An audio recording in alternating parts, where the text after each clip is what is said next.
Hello everybody and welcome back for some weekly VR news. As always, I'm Mateo311 and this is your channel for everything VR related.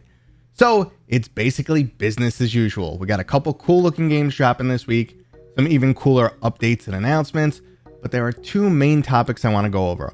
One is a new screen that should be used in future VR headsets that looks really exciting. I just want to go through the tech a little bit, kind of talk about why it's such a big deal, and then even more important, I want to go into some unanswered questions that are still lingering out there in the VR world, namely like, where is Grand Theft Auto San Andreas? And what about the Meta Gaming Showcase? Where is that? It should have been announced by now. So we'll get into those topics. There are, of course, links and timestamps if you want to skip ahead, but before we jump in, this video is brought to you by my sponsor, Kiwi Design. Kiwi has accessories for all of your favorite headsets, and they finally started releasing some new products for the Quest 3. On screen, we have their brand new extra comfy Quest 3 Elite strap. I've been using head straps from Kiwi for years now, and they're hands down my favorite. There's a link to Kiwi down in the description, and don't forget to use discount code Mateo311 for 5% off and to help support my channel. Okay, so let's start this video off like normal with the check-in, and that's what exactly have I been up to in the VR world. Now you guys know I'm trying to play as many games as possible, show them off in my new Smash or Pass series where I just give you first impressions on a lot of different games. But on top of that, I started streaming again. We streamed Madison VR 2 weeks ago. It was a ton of fun. But last week I turned on the camera and just answered your questions for 2 hours straight. There was a ton of you guys watching. I couldn't believe it. It was so much fun. I feel like I'm really bonding with my community, so we're going to keep doing that. So if you guys enjoy that or you missed it, you didn't see it, let me know. I want to hear your feedback down in the comments, and I just want to thank you guys for all the support. It's been absolutely amazing. So that's what I'm up to. So let's move on from there and get into this week's upcoming games. First up is the 4v4 shooter, Tank Arena Ultimate League. This game will drop you into the cockpit of 8 unique tanks, each with their own special abilities and utility out on the battlefield. It breaks down to your classic healer, tank, and DPS classes, leading to a lot of different strategies for you and your teammates to utilize, and a very distinct feel between every single vehicle. There's also a large array of different mini games for you to experience when you're outside of your tank, plus plenty of really unique unlockables. So if you're currently in the market for a different style of shooter, you might want to go and check out Tank Arena Ultimate League. But if you're more of a horror fan, OVRDark is making its way onto PCVR this week. After a successful PlayStation VR2 release, Steam VR users can now also wet themselves as they travel through a cursed mansion. Now, besides dealing with twisted puzzles and the malevolent presence that stalks you throughout the house, you'll also be facing off against your former friend, who's now become your ruthless enemy. Now, I haven't decided if I'm going to stream this game next Wednesday, or I'm just going to turn on the camera and talk to you guys like I did last week. You guys tend to respond a little bit better to me just hanging out and answer questions, but let me know down in the comments. Should I stream OVRDark or stream in AMA? So just comment on one of those and we'll see. Maybe I'll do a little bit of both, an hour on each. We'll see what happens. It's always fun streaming with you guys. But let's move on to our final new release, and that's Kid Pilot. Kid Pilot basically makes one of your childhood dreams come true. We've all picked up a toy before and pretended to fly it around the room, and now we'll be able to do that in some beautiful virtual reality worlds. Not only will we venture across multiple different exotic locations, but we'll also have to steer through some obstacle courses and even take down some boss enemies. Now, this isn't the typical type of game I would gravitate towards. It's obviously kid-friendly, which isn't really my style. I like my blood and guts. However, if VR has taught me anything, it's the fact that I don't know what I like until I actually play it in VR. There's been so many games like Moss and even Ultimate Swing Golf that has impressed me, and I just never thought I'd like them, but once you get into them, they're awesome. So I'm going to give this game a shot. It'll most likely show up on the next Smash or Pass, and hopefully it's as cool as it looks. Now, moving into new announcements and game updates, there's some really cool stuff on the way. It was just announced that the classic horror title, The Exorcist Legion VR, is making its way to the PlayStation VR 2 next week. Now, if you've never seen this game before, it's an absolutely terrifying experience where you have to search through multiple different haunted locations. But I'm not going to spend much time on this game right now because I will talk about it again next week, and maybe we'll even put it on the list for a future stream. Now, if you're looking for something brand new, Shell Games just gave us the release date for Silent Slayer: Vault of the Vampire, and I'll also be releasing some coverage on this game on Wednesday. This game plays almost like a weird twist on the classic board game Operation, where you need to be really careful and you're out after one wrong move, but it's also a little bit like a dark-themed version of I Expect You to Die. Death by jump scare is still around every corner, but this time it's all about finesse rather than knowing exactly what you need to do. Now, if you have any interest in this game, make sure to subscribe and turn on notifications so you don't miss Wednesday's video, which I promise is filled with a bunch of great jump scare reactions. And our final new announcement for today, the sequel to Myst, aka Riven, was just recently announced to be coming to VR. Now, if you're not familiar with the Myst series, it was a classic flat-screen puzzle game known for its beautiful graphics. Riven is set to do the same, and this time it looks like they're trying to push the graphics even further, especially for the Meta Quest. We know that a mobile chipset can never truly compete with PCVR or the PlayStation VR2, but things are progressing nicely, and the early screenshots they showed from the Quest 3 are looking fantastic. So if you enjoy the VR release of Myst, or you're looking for a brand new puzzle game, you should definitely put this one on your wish list. Now, one final update that I want to mention is travel mode coming to the Quest headset. Now, this is still kind of niche.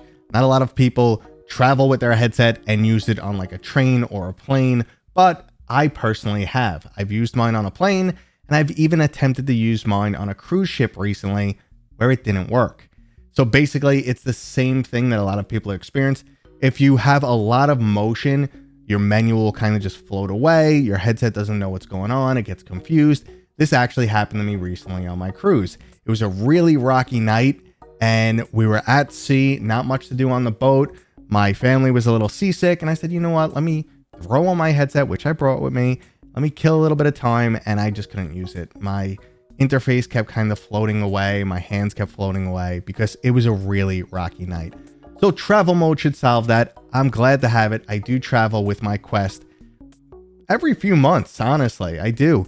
So I'm happy for this feature. Let me know what you guys think down in the comments. Is it a big deal? I think for most people, who really cares? But let's move on to an even bigger deal, a brand new 4K micro OLED display coming from LG. Now, I've personally stated multiple times before that VR needs better software rather than hardware right now. However, it's great to see that sector keep progressing. You know, we do need improvements no matter what.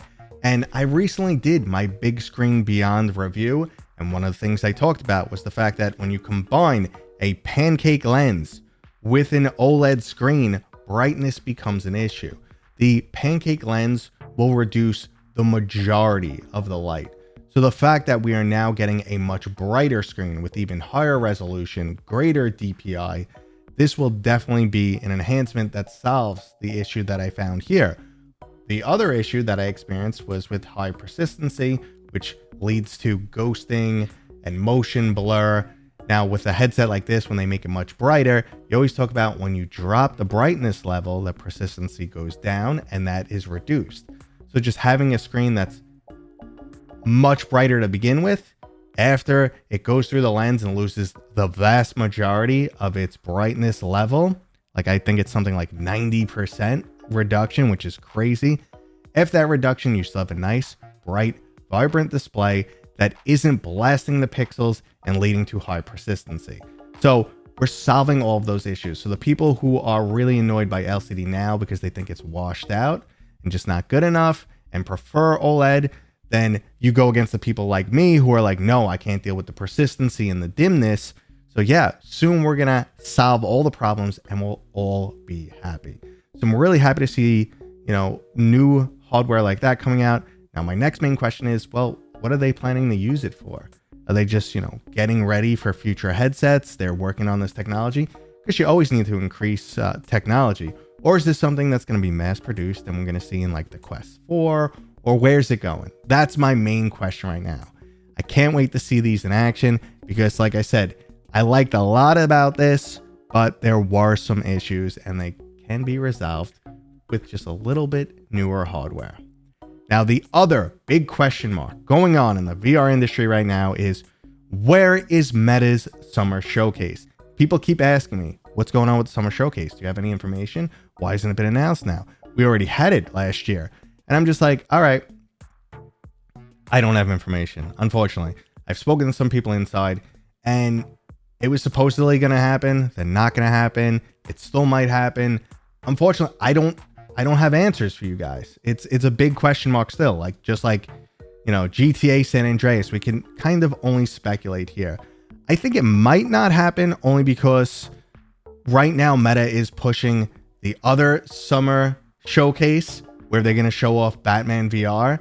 So if they're pushing people in that direction and not showing off one of their biggest games at their own showcase, it actually might not happen. Or they're just going to do the showcase much later in the year. You know, maybe like October, what they did X years ago, 3-4 years ago, whatever it was, back when they originally announced GTA San Andreas. Now, the other question mark there, I do kind of hear that San Andreas is still maybe happening. I don't have much information there either, but we kind of got to just look at the whole industry. What direction is it going on? Do they really need the game showcase right now? What's the overall hype level? You know, VR always does its peaks and valleys. It gets dull for a while. And as of right now, we are kind of in that valley state. It's the time of year, but we're still doing pretty good. So do they really need to push things right now? Probably not. There's probably 1,000 other internal decisions that are being made why this hasn't popped up and why they haven't told us about it. I'm not losing hope. I'm still excited for a ton of things this year. I just don't know what else is left to announce.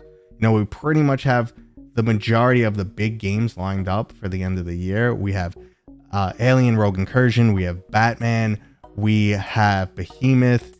We have Arcane Age. I know people always tell me to put that on the list, even though I told you I'm a little skeptical on that one. And I know I'm leaving something out right here, brain fog. But, you know, there's a bunch of good games lined up to the end of the year. I don't think we're going to hear any other major announcements. But once again, I hope I'm wrong. I like to be proven wrong and get some exciting news. So, unfortunately, I wish I had more of an update for you guys. I could give you more inside information. You know, a lot of times, NDAs, whatever, and I'll just tell you I can't talk about it.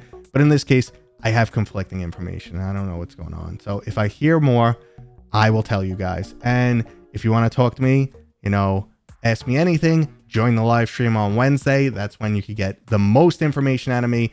Again, like I said, the community was absolutely fantastic. There was over 100 of you guys watching me just talk and ramble on like this. And I love answering your questions. It definitely helps me connect with you guys. But that was today's video. You know what to do now. Thumbs up. And I'm going to leave you with this one by popular demand. Thanks for watching. Subscribe for my daddy. Good Bye. job.